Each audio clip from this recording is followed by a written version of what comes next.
And welcome to a new series from D1Baseball.com. We are calling Fourth Coach Conversations. I am your host, Michael Patrick Rooney. I'll get to our guests of honor in a second. This series, and this is episode 9, which is hard to believe, but awesome at the same time. This entire series is presented by Netting Professionals. I want to say a special thank you to the guys at Netting Pros. Here's what Netting Pros is. They specialize in the design, fabrication, and installation of custom netting for college baseball programs all around the country. Next time your field or facility needs something new, make sure to check out Netting Professionals. These guys are awesome. I say this every time. These guys are, not only is their product and their service tremendous, but they're just huge supporters of our sport and amateur baseball, really pro baseball too. And so special thank you to Will Miner and the guys. And we are really appreciative for their support of this show and the series. So boys, episode 9, for the uninitiated, let's give them a quick summary of what we're trying to do here. So in college baseball, we have this weird deal where the fourth coach on the staff is the volunteer coach. You can't be paid by the school.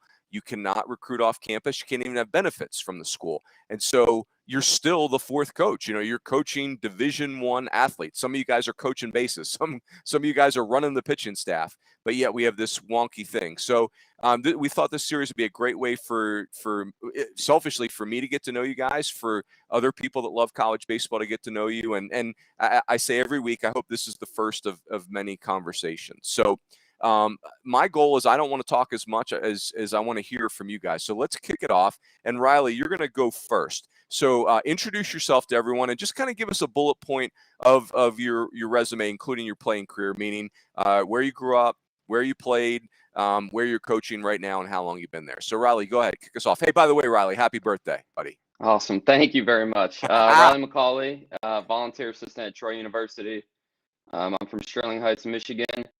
I attended Michigan State University, was a right-handed pitcher there for 3 years, was then drafted by the Chicago Cubs in the 2018 draft, played 2.5 seasons with the Cubs, was then an intern at Cressy Sports Performance down in Jupiter, Florida, was then hired as a pitching coach down there for a couple months, and I've now followed Skylar Meade over to Troy, who was my pitching coach in college, and now I'm the volunteer here.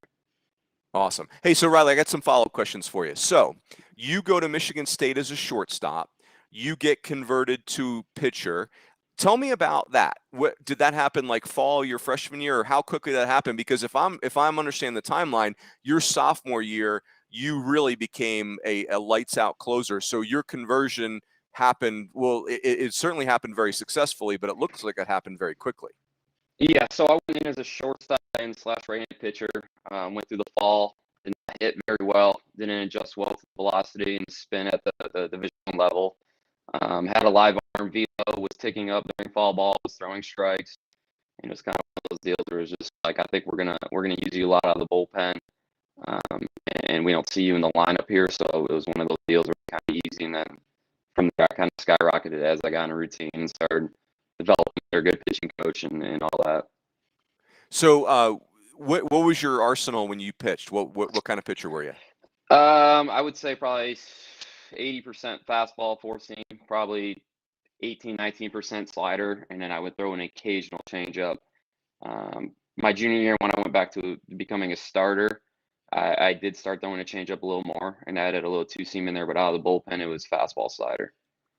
And did you get to, get analytics on your fastball? It's almost like you were kind of right on the front end of analytics, but did your fastball have good spin rates to it and those types of things, or did you never really get to find that out? Yeah, I was one of those guys that had one of those lower release heights with high spin, so my fastball played up in the zone and missed a lot of barrels above the barrel. And did you know that, or did you just feel like you were throwing the ball by guys? I think it was one of those deals where before spin rate and Rapso and all that, everyone would just say you have a heavy ball or your ball looks like it rises across the diamond. And then once I got into pro ball more and saw it on a TrackMan unit and saw that the spin was actually what we thought, and everyone was calling it a heavy ball, now it realizes that was a high spin fastball. That was kind of what I realized in college. And then once I got to pro ball, I kind of answered that question. Well, you thought you were getting everybody out just because you were wearing a single digit number. You were wearing number 4, and yet everybody spooked. That's what you thought. Yeah, exactly. Just kidding. Hey, do you remember your spin rates or some of your high spin rates? What the number was? It would get 2,500 typically would be the spin. Somewhere at 2,450, I think was average spin in the fastball. So it was pretty high. Love it. Very cool. Yeah. Very cool. All right, well, let's go from one Troy Trojan to another. Fed, go ahead. Drew, go for it. Hey, I'm Drew Frederic. I played baseball at Niceville High School in Niceville, Florida. And then I played 6 seasons at Troy University. And this is my first year as a volunteer at Tennessee Tech. Love it. All right, so Drew, I have so many questions I want to ask you, but I'm gonna be economical here. So what you've got going on at Tennessee Tech? So you go there to coach. If my timeline's right, you go there with Steve Smith, and now Yes, Coach Braga is back, which is so cool because these are 2 head coaches that have both taken teams to super regionals. Both have had incredible track records. So it's like there's no wrong way because both guys have had tremendous success. But are there huge differences between those 2 guys, Coach Smith and Coach Braga, or how would you kind of explain the 2?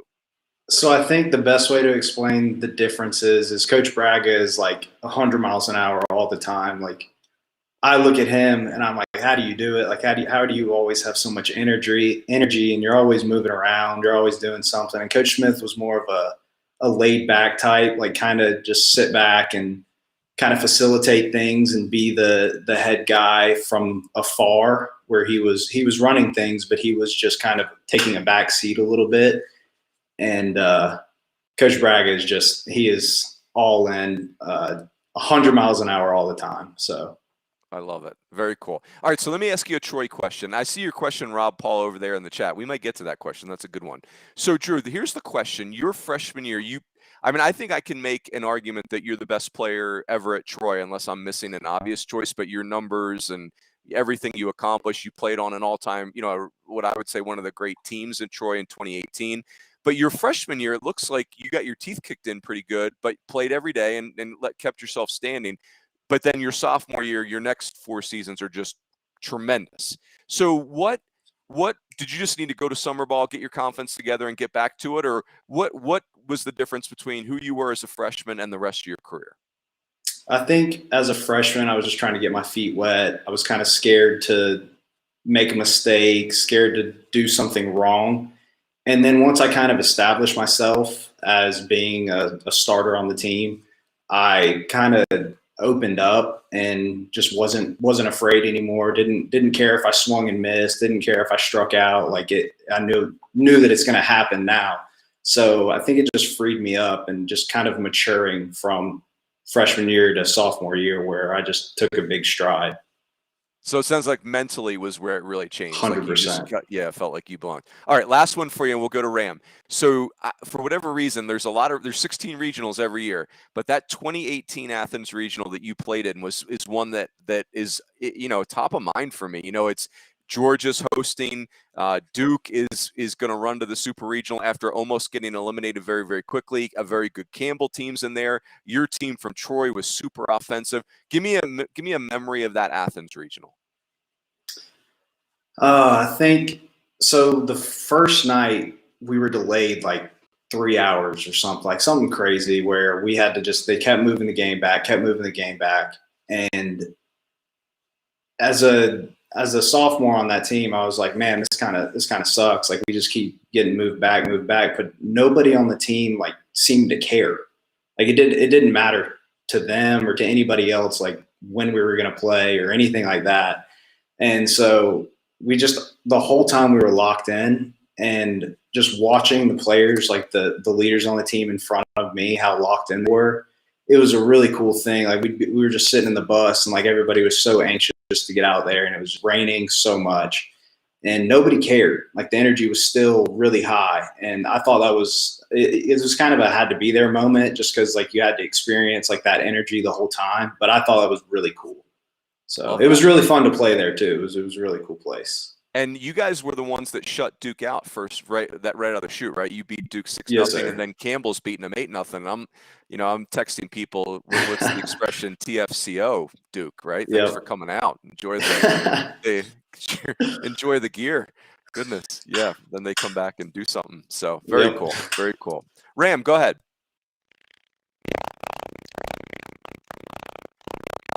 Oh, I can't hear you, Ram. Try unmuting and unmuting yourself again.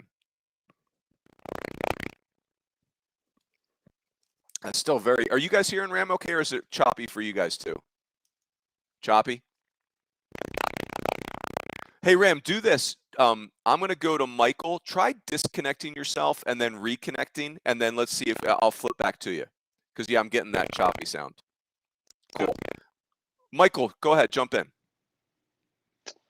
Hi, my name is Michael Cleary. I was born and raised in Cincinnati, Ohio, which is about an hour south of Dayton, Ohio. I went to St. Xavier High School and then played 4 years here at the University of Dayton for Coach Jason King, and then graduated this past May, and then was fortunate enough to get the volunteer job. Love it. So, Michael, you guys need to hear this. Michael's dad, Brian Cleary, former head coach at Cincinnati, scout for the Washington Nationals right now. So, my senior year at Notre Dame, this is like in the 1800s, Michael's dad was one of our assistant coaches. He was just cutting his teeth. That might have been his first year on a college staff, and really cool. Like Craig Counsell's on that team. It was really fun. We were, anyway. So Michael's dad's one of my all-time favorite people. So Michael, I'm making an assumption. I'm assuming that you kind of grew up around the Cincinnati program when your dad's the head coach. And if that's the case, like, who were your guys when you were a little guy and you're at the you're in the clubhouse all the time? Who were your favorite Cincinnati Bearcats? That's a good question. The people that come to mind are obviously the bigger names, so I'm going to forget some, but I remember Josh Harrison was always very, very good to me. Tony Campana, who played a little bit with the Cubs, was always very, very good to me. Lance Durham, who is working in the baseball world in Cincinnati still, was very, very good to me. So those three names come to mind. I love it. Okay, so now I got so many good questions for you, Michael. So, if I understand it, you set your school record in 2019 with 28 hit by pitches. So I need to know, like, are you like all over home plate? What is how do you pull it off? Because I'm all in on that. I mean, I think every winning team has a dude that is willing to do anything. So yes, bravo. It's not necessarily a record I'm super proud of. And by my own admittance, I'll tell you it's because getting on base was a lot easier that way as opposed to hitting for myself. Sure. But yeah, I mean, I really just put both feet on the dish and would refuse to kind of move and probably leaned into a couple. Now, did you have teams actively barking at you over that? Yeah, that, and then so I actually unfortunately I got hit in a fall game my junior year, and I was actually talking to Coach King about this the other day, but I broke my kneecap after getting hit my junior year, so I had to wear a knee guard. In which that I would get chirped a lot for wearing a knee guard and looking like a buffoon, but yeah, I would get chirped about it, and occasionally there was umpires that would sit there and are you that kid with a lot of hit by pitches? I'd say, yeah. And Oh so, my gosh. yeah, so it's not my proudest moment, but it did happen. Oh, I love it. I'll tell this story in 10 seconds. In 2000, we won the Pac-10 at Arizona State, and we had some really good players, some big leaguers: Jeff Duncan, Mitch Jones, Casey Myers was Pac-10 Player of the Year.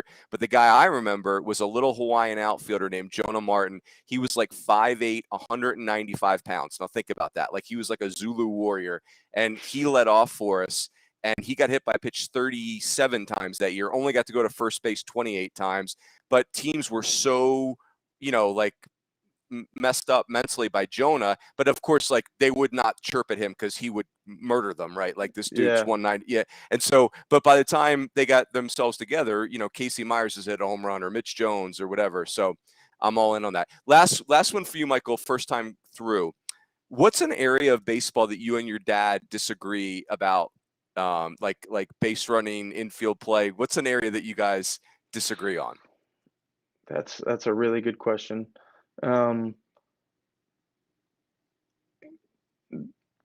It's a good question. I would tell you, growing up, and now that I'm on the other side of the fence, I kind of see it differently. Now But you we agree. always, That's yeah. great. But we always disagreed about hitting, and specifically the simplicity of it. And he would always tell me simple is better. And of course, I was dumb and I thought I knew better than him, which unfortunately now isn't the case. But probably hitting growing up, I would always sit there and think I knew more than he did, which wasn't true. I love it. Oh, that's great. Very cool. Hey, Ram, let's give it a shot. All right, you guys got me now? Oh, perfect. Beautiful. Well done. Awesome. All right, thanks for having me. From a small town in Northern California, Cloverdale, California, home of world famous Herb Nunn Memorial Gymnasium. From there, went to Santa Rosa Junior College. It's kind of long, a lot of bullet points. I'll try to get through it. Played for who I think is two of the greatest junior college coaches in the history of the game, Ron Myers and Damon Neilinger. From there, got an opportunity to go out and play for Steve Jones at New Mexico Highlands, and kind of tinkered around some indie ball stuff.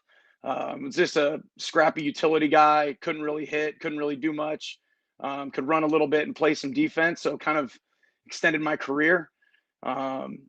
Had a good friend that played on the 06 World Baseball Classic team as an Italian citizen, and as I was kind of finishing my career, thought that maybe that was an avenue to either extend my career or go international and play. And so got a chance in 08 to go play in the Italian Professional League, which was unbelievable. And from there, kind of saw that my career was coming to an end. Knew that San Diego is an incredible place, year-round baseball, coaching, place that I always wanted to move down there in 08. Somehow got linked up with Jay Johnson when he was at USD. He helped me expand my baseball network. Took a couple high school jobs. From there, started working on a master's just in case the JUCO thing came about. I knew that once I was done with my master's, I was going to try to take the first job available. And Jeff Walker up at Santa Barbara City College had an opening in 2016. Gave him a call and he said, "Hey man, you can come up here, but you got to throw BP, and that'll determine if you get hired or not." So went up there, No pressure. threw BP in my street clothes, hired on the spot. So that was pretty cool. Went back. It was going to go back that following year. Told him, "Hey man, I'm going to go back to San Diego. San Diego's trying to this upstart summer ball league."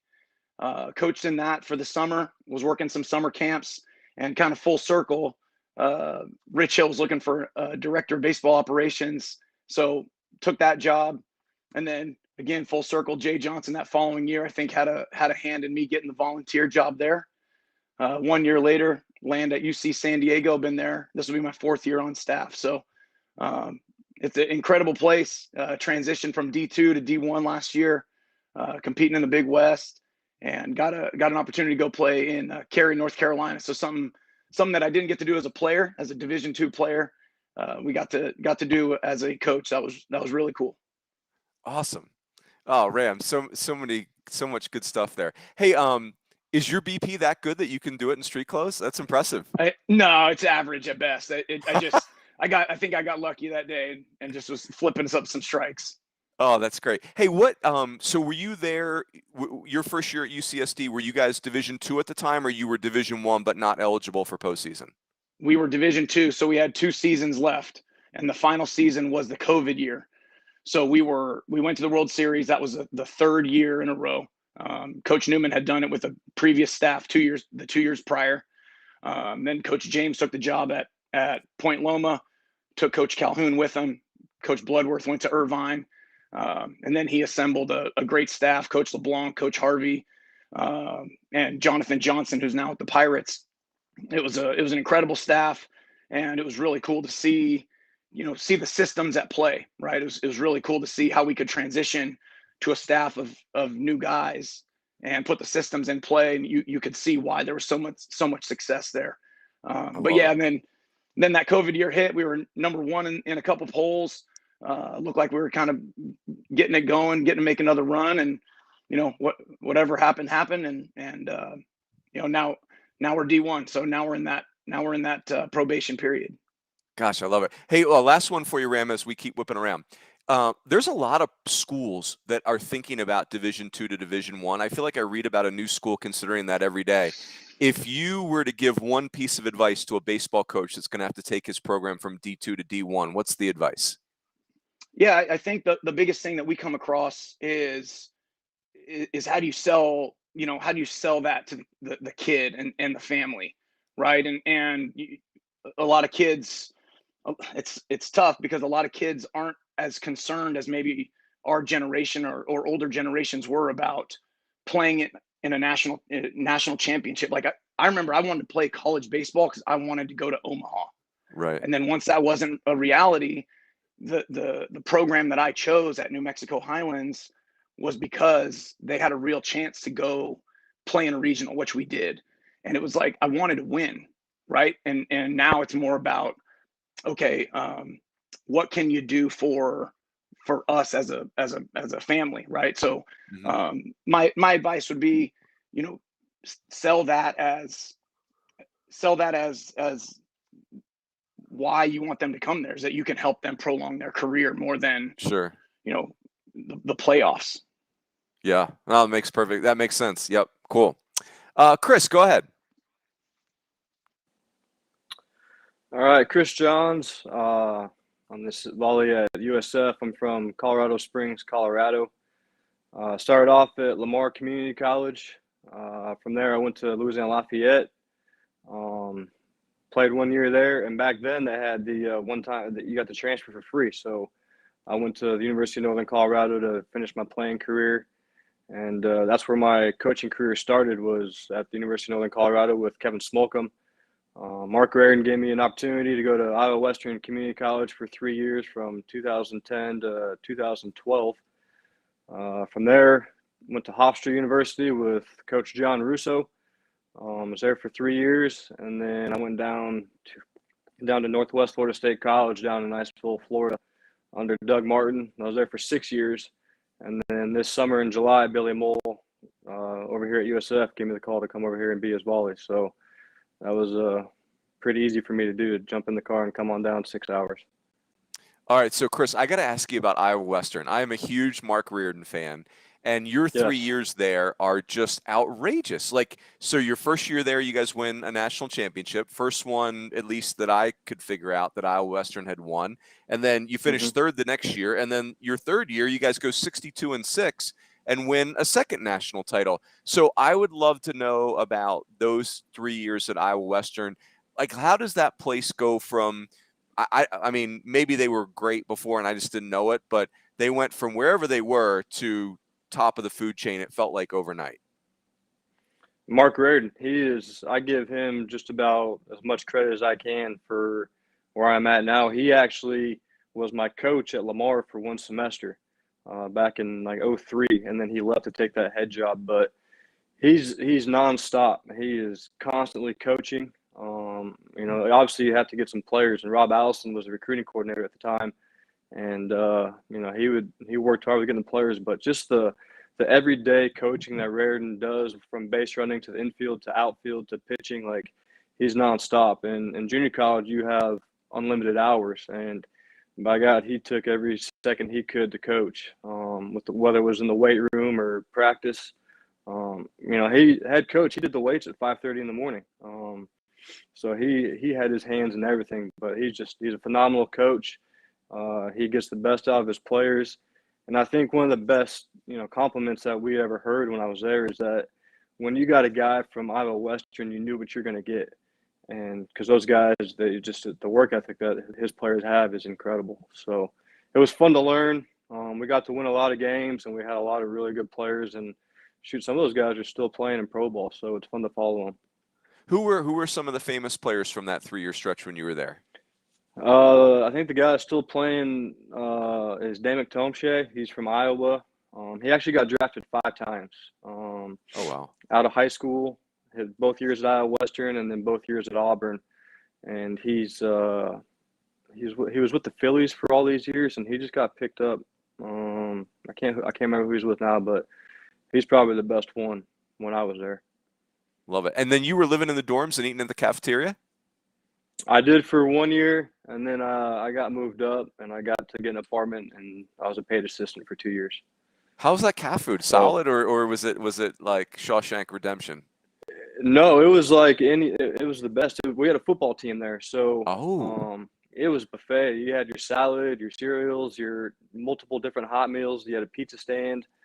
So the food was good. Actually, all the coaches, they'd go in there and eat lunch during the day, which was fun. It was a great atmosphere there, with all the coaches and all that stuff. But yeah, the cafeteria was great.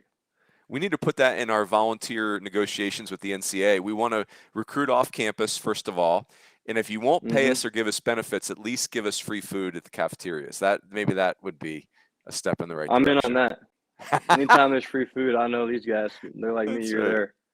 That's right. Yeah, they'd be dumb to make that deal. So cool. Very good, boys. That was fun. All right, let's keep whipping around. Riley, I'm coming back to you. So give me your favorite area of the game. You know, like pitching, hitting, infield defense, whatever it is.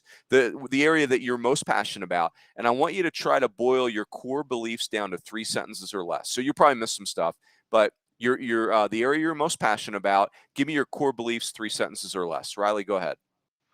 All right. So I work with the pitching at Troy, so I'll go pitching. I think the number one thing and most important is your mentality. Number 2 would be being an athlete, being adjustable. And then number 3 would be an individualized development plan for each individual. When you say mentality, because everyone's got a different personality, how do you coach that? What does that mean, mentality, to you? I mean, I think it's different for every guy, and that's why you got to really get to know who you're working with and how you express emotions and all that. But I think guys that, whether they're rah-rah or not, they got to bring it every day. Not just in games, not just in the 9th inning, not just on Friday nights, every practice, every PFP line. I think those are the guys that really maximize their potential and are the guys that find a way in the pitch in big situations.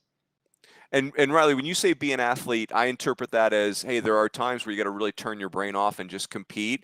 And then the other part of it that I think about is, hey, like, when you see a pitcher and if you think he's a good athlete, he could probably make some adjustments fairly quickly.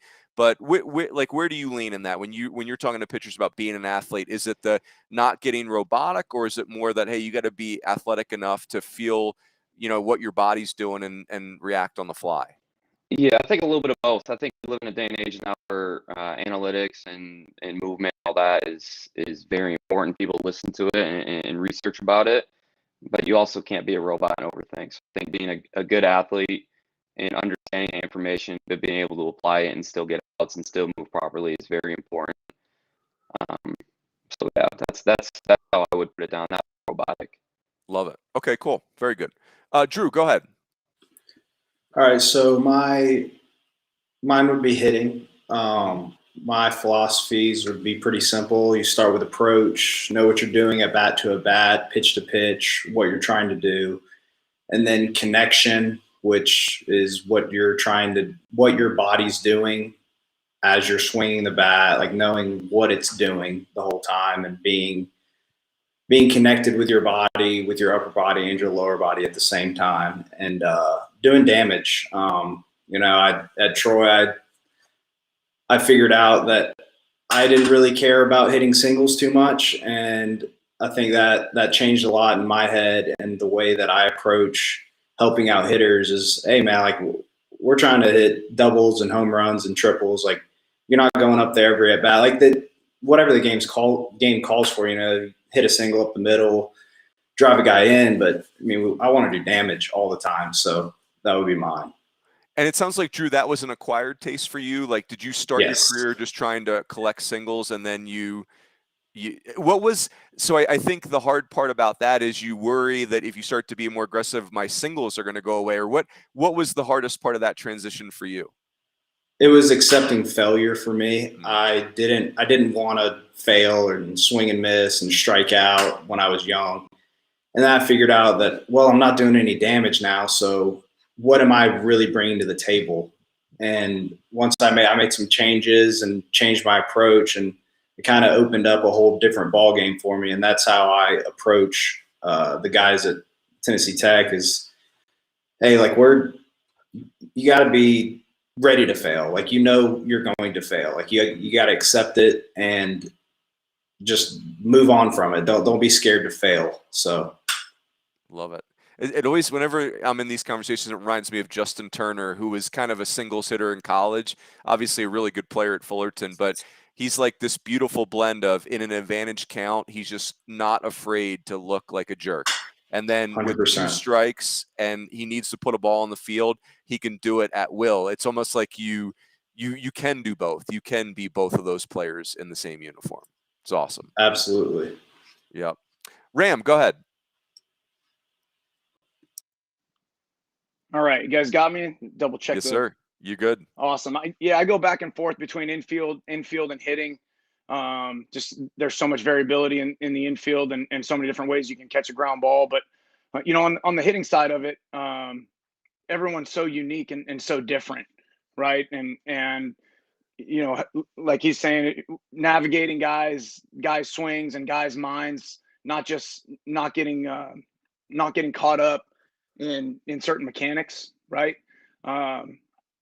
One of the cool things at Santa Rosa was we were kind of on the front side of that on plane and that era where I came up in an era that was swing down, backspin, and you still get hints of that, right? But science and technology is kind of giving different insights. And Damon Neilinger in the early 2000s and Ron Myers were all in on plane and kind of leading the charge on that. And so to be a part of that early 2000s, and then I come to San Diego and I'm kind of teaching that to youth kids and hitting lessons, and to see it come full circle and see that it's actually a thing, right? And now it's gaining steam, and now it's leading the charge on Twitter.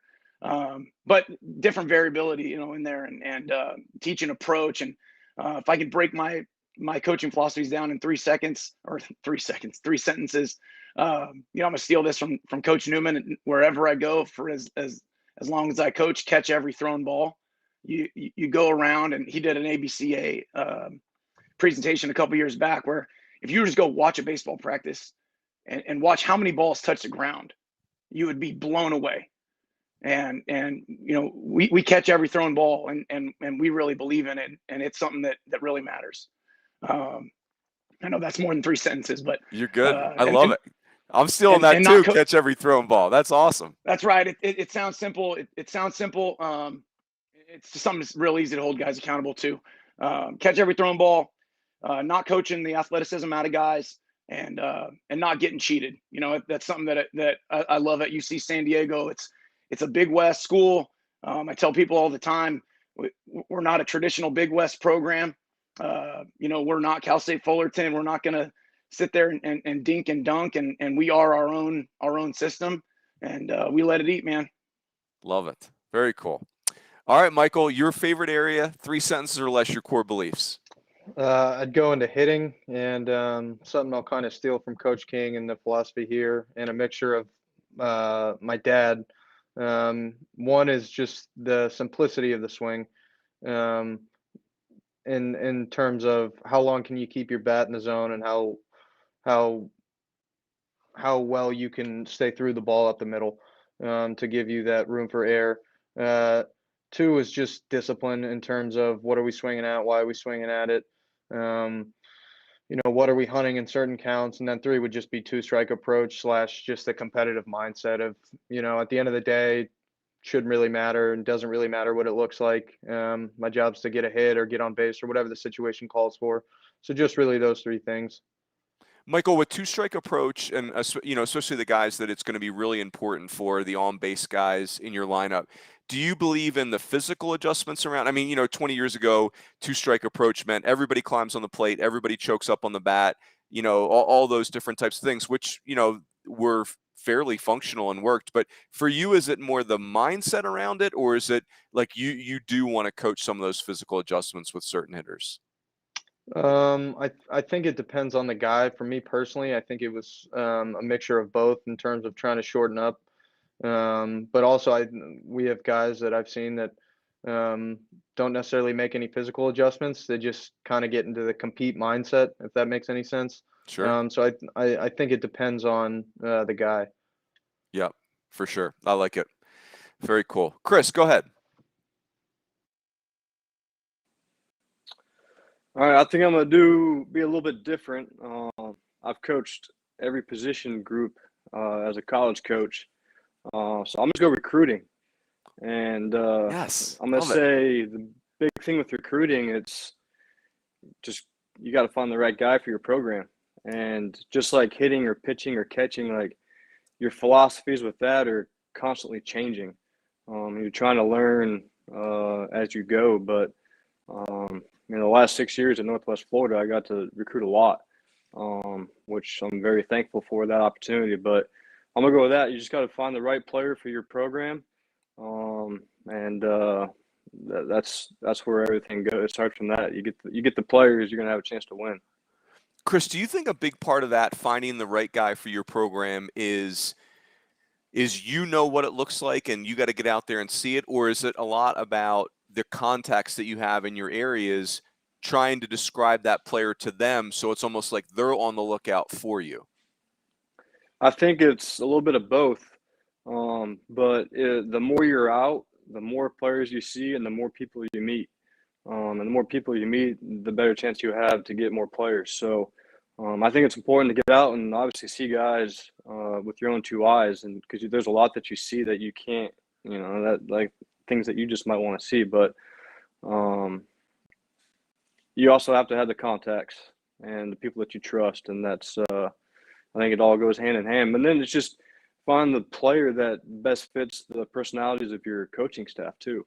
Mm-hmm. Because every coaching staff is out there and every player is a little bit different. So that's what's important about the phone calls and, making the calls on their character and all that stuff. So it's a fun thing to constantly learn and try to get better at. I love it. When you were at Northwest, we'll hold you to the 3 sentences or less, but if you had to describe who you want at Northwest, who was that player? The best player that we had there? No, yeah, like if I was one of your contacts in recruiting, I'm saying like, hey, what are you looking for? What does your guy look like? How would you break that down for me? For like a pitcher? Sure. Yeah, it's just the pitchability and strike throwing. Mm-hmm. It starts with that. And then you're trying to find a guy that's in junior college. You have to find the guys that are 86, 89, maybe 90 that you think are going to end up being 93, 94, 95. But it all starts with the strike throwing. Yeah. Yeah, it's so fascinating. So, It's like that's the Cal State Fullerton model to me, is like you recruit strike throwers and then strength and condition it into velocity. And then there's plenty of other programs that do it the opposite. Like Texas Tech to me is everybody they recruit throws 100 and then 7 of them are going to figure out how to throw strikes and then see in Omaha. So I love that. Go ahead. No, I didn't mean to cut you off, but yeah, it's the strike throwers, and then you gotta trust the pitching coach and the strength coach. Like the weight room's huge for these guys, especially their freshman year and when they're still young and they don't do a lot in high school. So, you put the trust on the pitching staff with your pitching coach and your strength coach to get them to where they need to be. Love it. Very cool. Yeah. Good. All right, Riley, coming back to you. Here's let's do an opponent question. This could be from your playing career or your coaching career. So the question is, I want you to name an aspect of an opponent that you played against or coached against that really jumps out. When you're an assistant coach, I think we're always just observing things and, hey, I like someday I'm going to be a head coach and I like the way we do this. I like the way they do that. And I'm looking for the they do that part. Like I might say, I love the way Cal State Fullerton ran the bases second base. I love the way Florida State, just wore out fastball way, whatever it is. But give me an aspect of an opponent from your past that really impressed you. I would have to go with the 2018 UCLA team. We played them in the Big Ten Pac-12 Challenge in Viking Stadium. And I would say their attention to detail, it was amazing to just watch how every pitcher they brought in could throw 3 strikes or 3 pitches per strike. All their infielders in between innings were playing catch like professionals, fielding all ground balls. Hitters were not taking bad swings. They were not swinging at bad pitches. They were working counts. And I would say that 2018 UCLA team when we played them. Yeah. Gosh, that's a great call, Riley, because what we didn't realize in 2018 is that in 2019, those same kids, because that was a very young team, were all going to be, it's so easy to forget. Vanderbilt won the national championship in 19 and had this incredible season, won the SEC regular season, won the SEC tournament. But UCLA was actually the number 1 team. And if it wasn't for Michigan, they, who knows, maybe they have something to say about the national championship. Yeah, and I played with Chase Strumpf in pro ball for a year, and it showed when he was in pro ball too about just the way he took care of his business. And every day, every ground ball, every time he threw a ball, it was very detail oriented, and he was not taking a rep off. And Yep. and that's why he's in Double A now with the Cubs, and will be a big leaguer here soon. Yep. Gosh, that's a great call. Drew, go ahead. All right, so I'm going to go a little different here.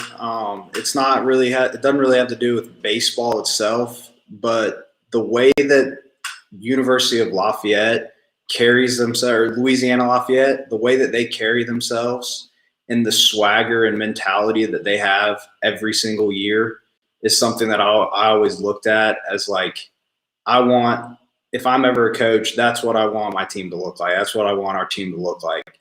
Whenever they step off the bus, step onto the field, everything that they did was always super detailed. And like every year, it didn't matter if they were good that year or bad that year, they had that swagger about them that they knew that they were going to compete every pitch, every day, every second. And it was really fun to play against them too, because you always knew that you were going to get their best all the time. So.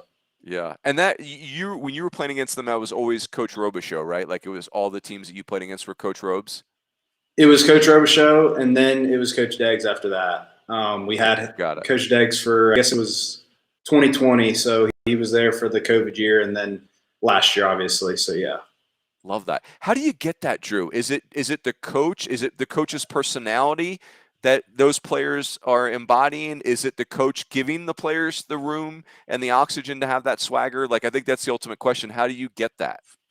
I think you hit it on the head. I think that's exactly right. The swagger comes from how much room the coach gives you to be yourself, to do all the things that he wants you to do, and just kind of frees you up. And it might be also that Cajun mentality. They all had it. It was pretty funny, but it was really fun to play against them. I really do think it comes from the coaches just giving them the freedom to kind of do it their way instead of his way, Yeah. And not like being super all over them. But yeah, I mean, I always looked up to Coach Robichaux with the way that his teams carried themselves and all that stuff. So it was really cool. Yeah, great call. Great call. Ram, go ahead. Yeah, this is going to be a little out there. When I went to New Mexico Highlands, obviously you're changing programs as a junior college guy, and I was an extremely proud representative of Santa Rosa Junior College, and I think Coach Jones will tell you, we probably butted heads as you transition in. I'm sure every guy that has a JUCO guy deals with that in some sense. But when we went and played Colorado State Pueblo, Coach Sanchez, those guys rolled out there. It was the closest feel that I had to what we were at Santa Rosa, and it was that gritty, guys that would wear pitches and all, that gritty JUCO mentality type baseball in Colorado. And was like, oh man, this is why they are good, and this is why Coach Sanchez was good for so long. Now they had like the greatest Division II player of all time named Tony Whitmus. If you look up some of his stats, it is absurd. Like I think he stole 50 bases my junior year, just absurd. But he was what Coach Sanchez was teaching. It was really cool to see that. And I think they played in a regional. I don't know where they went that junior year. We mixed it up with them that next year, and they were always just super gritty games. And it was just something that was really cool to see. And then he just retired, and I became Facebook friends and became friends with Tony Whitmus. And it's always cool to talk about. Hey man, we respected the heck out of you guys, and hear that they did the same was really cool. That is awesome. Gotcha. Was that originally called Mesa State, or is that a different school altogether? No, Mesa State's a different school in that program. Home of Sergio Romo. Yeah. Yeah, that's right. Good call. Got it. Yeah, very took him cool. Deep. Oh, I love it. Oh, Michael, they're closing the building on you. Go ahead, Michael. These lights are motion sensed. Oh, there you go. I would I would kind of echo what Riley said, and I'd say the 2019 Vanderbilt team. I was fortunate enough to play them with UD here, and it was cool. It was cool to see how they went about their business, and in terms of everything, their base runners and BP would sit there and get live reads really really well, and then they took all their infielders played balls off the bat very live, and same with the outfielders, and then in game, just the situational hitting, bunting, all that stuff. The attention to detail was very in depth, and it almost felt as if it didn't matter who they played, not in the sense of like they didn't care who they played, but they were almost playing against themselves in terms of we're just trying to play our perfect baseball, and whatever happens, happens. Yeah. I don't know if you sense this, Michael, but I know when we're competitors, we're taught to be very consumed by what we're doing. But I find Vanderbilt to be one of those programs that you can't take your eyes off of, especially on game day. Like you said, they're very like I know the word military sometimes gets a bad rap because it means that you're not letting people be themselves, but I think in a complimentary way, like Vandy, just like you said, they're just very like they've got their things that they're going to do, their boxes that they're going to check, and it just every year the names change, but there's still that same, just like you described, fundamentally sound program. It's really fascinating. Absolutely. Yeah, good call. Go ahead, Chris. What are you going with? Well, Riley beat me to it. I was going to say UCLA back when we played them when they had Berg as their closer. But David since Berg.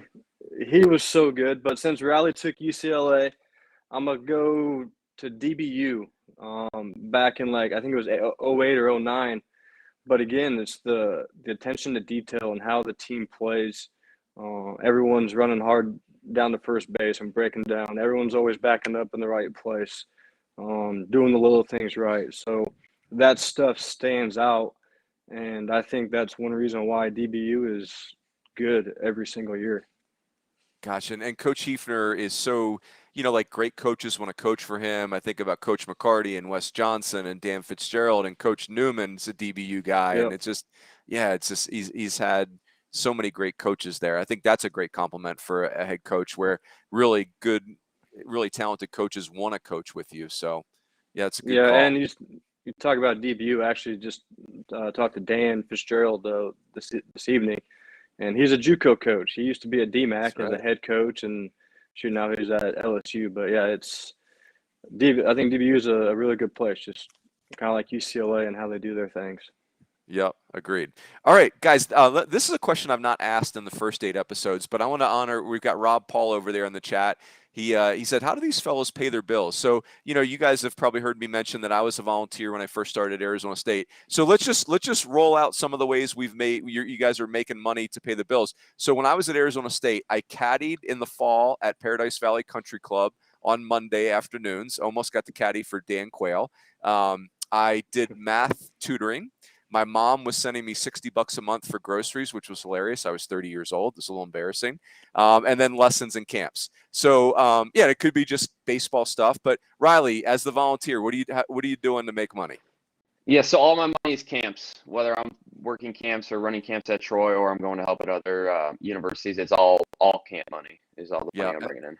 That's a new twist, too. We didn't have that back then 20 years ago, the kind of camp circuit that you could be part of. That's pretty cool. So cool. Hopping around on that definitely helps out too. Cool. Drew, go ahead. So obviously I do lessons and then camp money, but I also work at Chick-fil-A every morning before I go to the field. Do you get free food? I do. We get an employee meal every day, $6.50 towards whatever you want every day you work. God. It's awesome. Oh, well done. That is awesome. Ram, go ahead. I mean, lessons and camps. I always tell guys that are wanting to get into it. A real good way is I was doing travel ball for a long time, where I was coaching a Wednesday night and then a Sunday morning, especially in the fall. You could go out there. A lot of times you have Sundays off. It's some programs give you like $1,000 for the month. And then you build lessons off, on top of that. Something that we just started at UC San Diego is something I've been wanting to do for a long time. We started a junior Tritons program. We got a lot of really good little leagues in San Diego, hotbed, if you will. And La Jolla Youth Baseball reached out during COVID, kind of a blessing in disguise, and wanted to know if we want to do some off-site clinics during COVID, get the kids out of the house.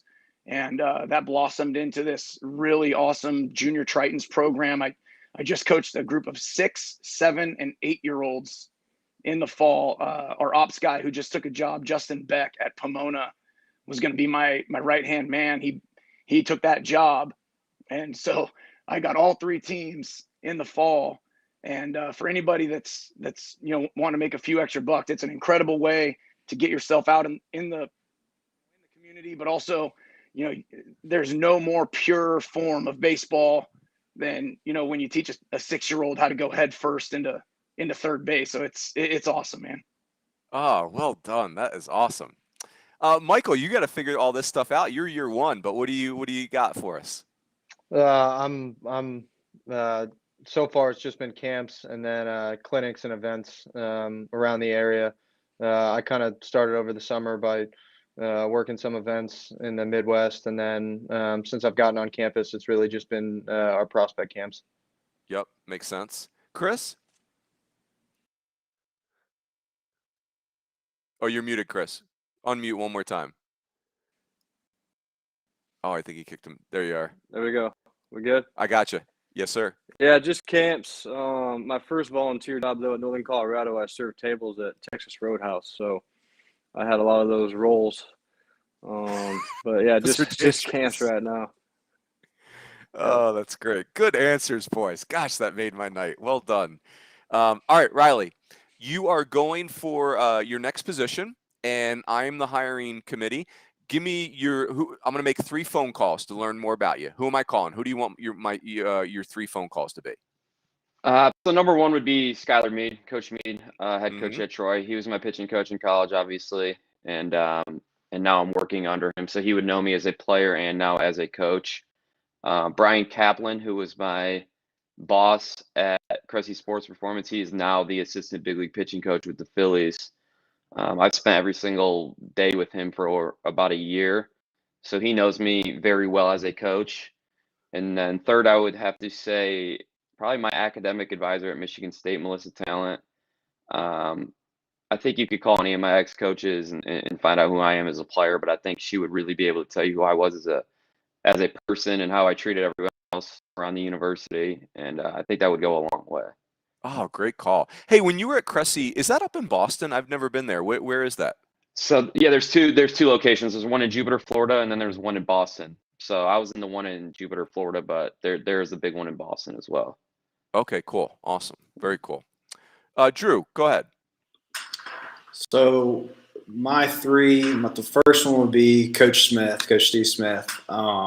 It's incredible how many people he knows and how well respected he is. I only got to spend a few months with him, but he's freaking awesome. I love Coach Smith. My next one would be my head coach at Troy, Coach Smart.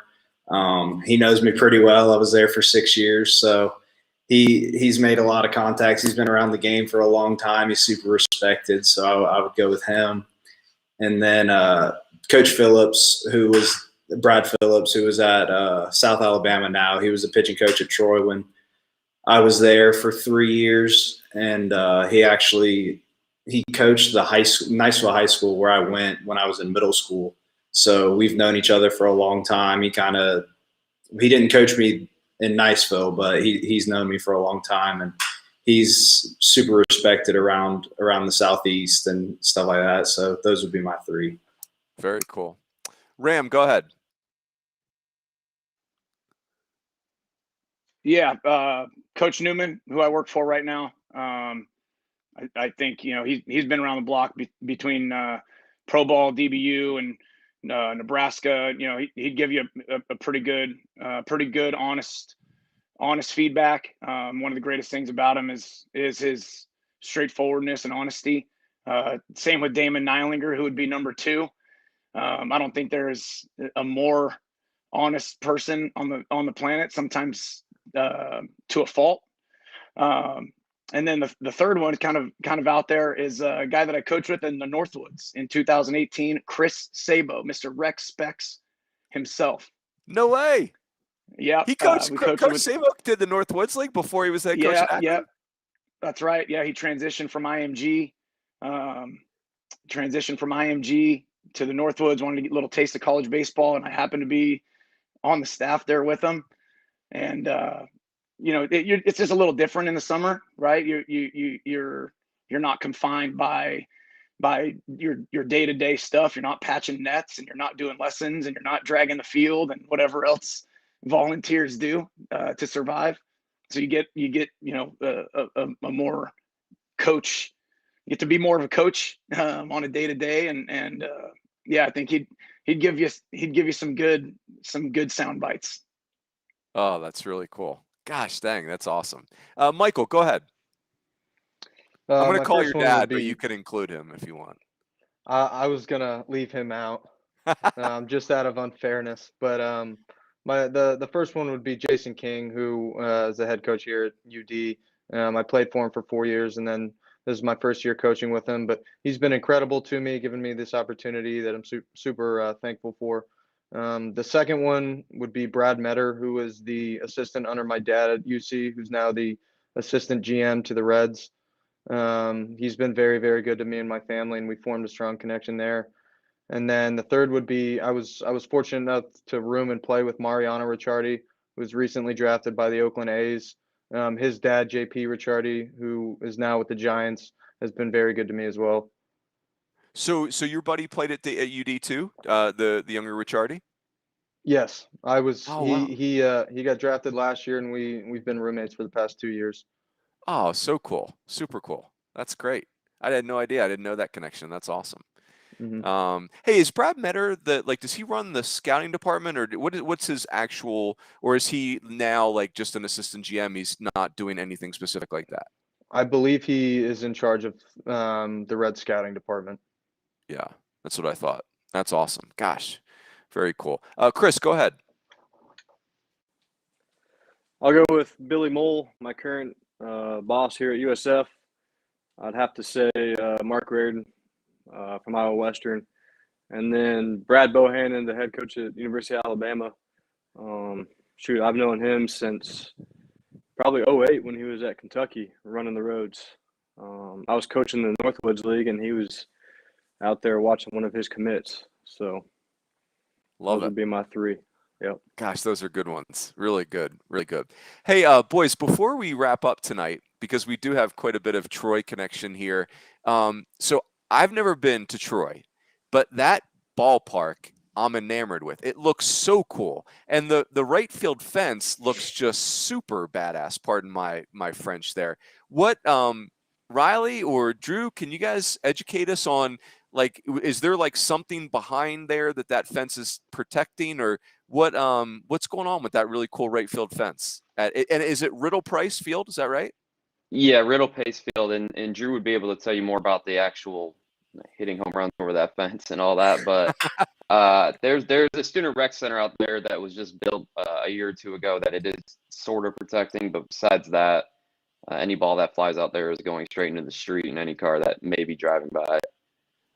I don't know if Drew has a different take on it, but it is a shorter porch to right center than you would think. So if a lefty can just get a ball up in the air, there is a decent chance that it could go out if he's got a little bit of juice. So there's a street over there that cars are in danger right behind right field. Yeah, one of the major streets that goes on and off campus. So whenever someone enters at least campus, that they would drive right behind the Riddle Pace Field, right behind that large fence. Got it. Drew, is it like 25 feet? How tall is it? It's 30 feet. And we always used to get like Facebook posts, like Troy Facebook posts about how like we got to stop hitting the balls into the parking lot. And we're like, I mean, what are you supposed to do? Like, it's a baseball field. Just don't park behind it, I guess. Like, they would always complain about it. So, oh gosh, that is great. It looks like a beautiful park. I mean, every picture I've seen, it looks really cool. Just another reason why I want to see us go to the 32 host idea, so we get to see more stadiums in the postseason. So, Anyway, gentlemen, well done. This was super fun, man. Some great all-time answers in episode 9 here. You guys were bringing the ruckus. Who knew? We got a Chick-fil-A. Drew, if there's any employee of the quarter nomination form that we can fill out and, stuff the ballot box for you, let us know. That is awesome. I need to get All a in. sponsorship. I need to email corporate and get sponsored. Make a little bit of money. I NIL, don't know if they do that or not. Let's go. That's awesome. So, like I said, boys, it always goes so fast. It's an hour. It goes like 10 seconds. And but I do want it to be the first of many conversations. I promise to stay in touch with you. If there's anything I can do for you guys, I want you to do the same. When we hang up tonight, I'm going to put some of my favorite books and podcasts from a leadership coaching standpoint in our thread. And I want you guys to do the same. Let's share some of the things that you're diving into that are making an impact. But again, really enjoyed the conversation. Thanks again to our presenting sponsor, Netting Professionals. Those guys, we are so appreciative of what they've done to put this show on and what they do for college baseball in general. So that is it. We will have episode 10 next Sunday night. Everybody have a great week, and we will catch you next week. Take care, everyone.